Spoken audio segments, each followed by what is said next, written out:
Emergency alert.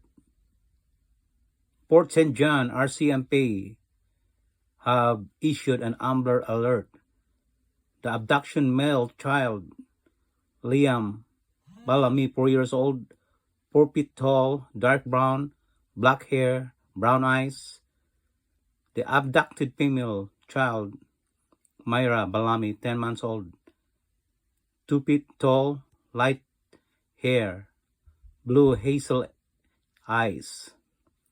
Last seen at 8919 91st at area of Port St. John around 11 a.m. on March 24th.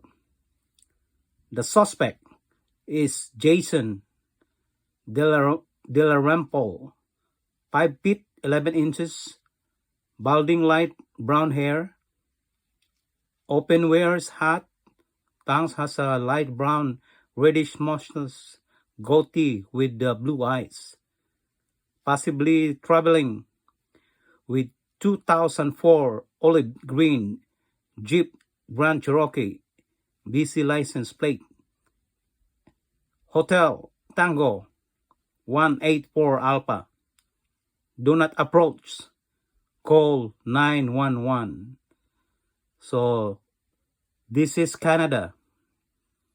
Every time there's an alert of a kind of abduction, always they alert us. If you have cell phone, laptop,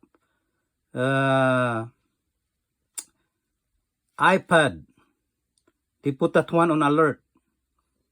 See, here in Canada, if you do that one, if you have kabit in Hong Kong, and if you from Hong Kong, you have kabit from Kingdom of Saudi Arabia, they're gonna put that one on alert too.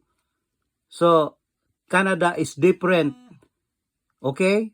So be careful with you two nagkabiters, because you're gonna be put on emergency alert so that your husband and wife will be alert, and your kids too will be alerted. Okay guys, that's the Amber Alert in British Columbia, Canada. Thank you for watching and listening to my upload about the emergency alert. This is whole British Columbia. Probably it's going to province of Alberta, because or else they traveling going to Alberta.